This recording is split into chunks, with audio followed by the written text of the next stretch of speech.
Hello and welcome. I'm Dave. This is DaveTrippin channel. I'm in Japan again, and that's really exciting for me. I'm currently stationed at Tofukuji Station, which is a stone's throw away from Kyoto Station. It's awesome. And I'm making this video because after a year and a half, it depends on where you set the goalposts. The project that I've been building for that period of time is complete and is now live. And we would love if anyone would go over, whether you want to just poke around, whether you want to actually use it. The site is designed for people who are into tabletop pen and paper role-playing games. I don't know, if you know, you know. If you don't, I'll explain briefly. All of these games are kind of a shared story. You're collaboratively telling a story as you play the game. And then, just as you can imagine, in any story, there are any number of things, people, places that you are going to run into.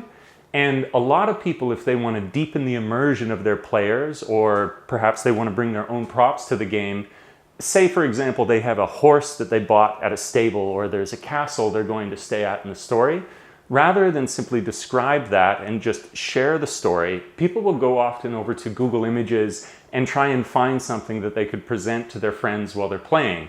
So I thought, when you're doing that, you're only finding things that aren't specific to you or specific to your story. You're kind of making them fit whatever your vision was. And I thought there's probably a better way to do this now that we have generative art. So what Fantasai does is it takes your inputs and creates pieces of art for you.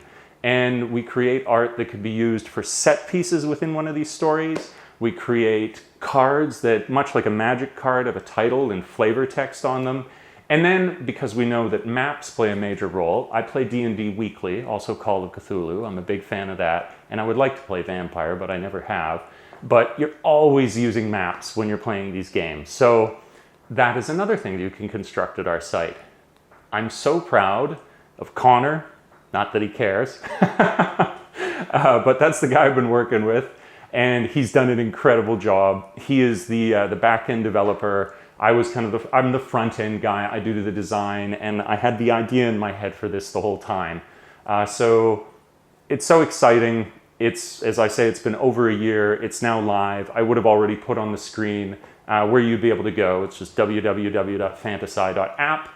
I welcome you to go. I welcome feedback. I welcome emails. I welcome useful criticisms too, because this is a living project. It's always going to change and become better. That's kind of a mission statement that we have.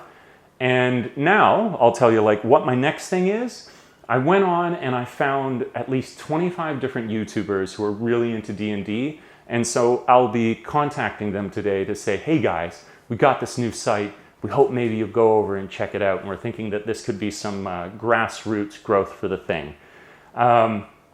Now that I'm in Japan, that's going to be the focus. It's going to be spreading the word and getting as many people to try this as we possibly can, and to hopefully completely transform the landscape of tabletop pen and paper RPGs, as well as virtual tabletop pen and paper RPGs. Say, for example, you're playing your games on Roll20, which is what I do right now because I was living in Thailand. You know, I was all over the place, but I still wanted to play with my friends.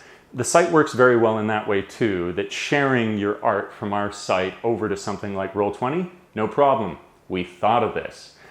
We also have on the site, I got to do, this is a, just merciless plug here. It's been, like I say, a year and a half, so we're trying to get it to grow. If you would like to go over and try it yourself, we were thinking we got to give people a cool way to get on the site at a much reduced cost that would give you a really good starter pack if you wanted to start making some art. So we call it the Founders Pack. And we have the option when you make an account to be able to enter this promo code, and then I believe it's about 45% off on one of our major basic packs of on-site currency. That's how it works. You buy your on-site currency, we call it embers, and then you use those embers to generate the art that you want to make. Again, I will have put that promo code on the screen, but I'll say it again here. It's just Fantasai 2024. So if you go and make an account on the site, you have the option to do it with Google, Facebook, or just enter your details. If you enter your details and put the promo code, you're good to go. If you want to use Google or Facebook to create the account, once you get your account set up, up in your account menu, you're going to have an option to add the promo code, so you can put it in there. Yeah, end of an era, on to the next chapter. It's incredible to be in Japan. I'll be doing more of these videos just to talk generally how things are developing, but this was the critical one because this is day 0 as we venture out into the greater public to see what people think of it. And I'll also be contacting OpenAI's developer forum. We're going to let them know what's going on. I'll be putting out a blog post, contacting as many people as possible. I'm going to say this now for perpetuity, just the people who helped me along the way. As I said, there was Connor, but there was also our designer who came in about halfway. It's Caden. If you followed my channel for a while, Caden has actually done incredible work for me. And now this was this wonderful opportunity where we got to work together again. And he was the primary designer. But there is also credit that goes to, we had quite early on in the project, and he came on for a smaller period of time. But Franz Alvarado was another subscriber to the channel, and he came in and worked with us, and he was crucial to really opening our eyes up to better, more professional design, because Franz is he's a career UI designer, UX designer, and he came in and he gave us that first step. So full credit. We really appreciate you too, Franz, you know, for perpetuity. As I say, this should be here to say thank you. Everybody who watches my videos, everybody who tunes into this, I really appreciate you. You know, like as I say, in the dozens or half a dozen people who have like followed consistently, that this has been an incredible ride, from living into Kyoto to then finishing there, to having to find a new direction in life, to going to the Tokyo boot camp, deciding there that we maybe had some potential to work with something, living in Thailand for a year. I mean, I always had wanted an adventure in my life, but it's topped up. But it does not stop. This is only the beginning, you know. One door closes, another opens, that old expression, and we're going into the next level. All right, I'm excited. Thank you guys. More videos to come. Please go check out the site. Please try it out. Please tell your friends, anybody who's into these kinds of games, tabletop, role-playing, pen and paper, for them especially, most of all, that's who it's built for. One last little detail here that made me so happy. I'll add a little bit of anecdotalness to this. Why I built this kind of thing, and I can see it already. I'm like preparing myself, don't get choked up. So something that was really cool for me, when I was, well, not cool at this time. When I was a kid, I've always loved art. That's why I made videos. That's why I like photography. That's why I do all this stuff. I like beautiful images, and I like being a part of that process. When I was a kid, I was a wretched artist, and my brothers were amazing. Particularly my eldest brother is an insane artist, and I love that. It's the most incredible thing. Like when we were young, he used to do murals in his room, and like the comic books that I used to collect Spawn. He would do these like life-size murals of Spawn in his room. And it was incredible. And I always wanted to be like that. I always wanted to be like my brother. And I wanted to be able to do art, but I couldn't. It was just beyond me, and I practiced. And of course, like in any comparison I had, I was like, is there any way that I could find a medium that would not be so prohibitive to like what my particular skill sets are?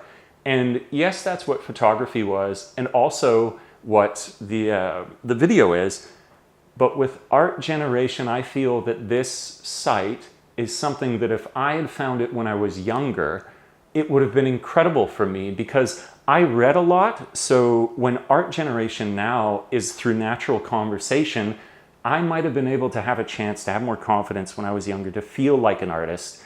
And I have had my brother's son come on and use this site, and he's an avid reader, and he said that he enjoyed it so much. And I saw some of the art that he was creating on it, and it was incredible. It is a mistake to think that AI creates uniformity, because it's a mirror. It's a reflection of the user who interacts with it. You actually see an incredible individualistic expression through this kind of art, and I could see it in his. And it felt like this circle, like I had provided a way for people who do not necessarily feel so confident with art to be able to participate and feel like that they can do this too. So yeah, it's for games, but it felt so good to see that this next generation who has no prejudice, by the way. I mean, there's lots of conversation regarding the existential concerns of AI, but I do love the unbias of children, that they don't have all these pre-assumptions regarding this kind of thing, and it's really cool. You know, you want an honest answer, ask a kid. So that was really cool. And as I say, it's almost for myself reporting to this as I might look back in the future as a reason that I'm so happy we accomplished it, and what this means for kids who are getting into games like this, who may have felt like if they wanted to contribute artistically, they couldn't do so in the same way that others could. So that's it. Thank you for checking out this video. Thank you for tuning in. Thank you for following me on my journey so far. And I hope you continue to tune in for more.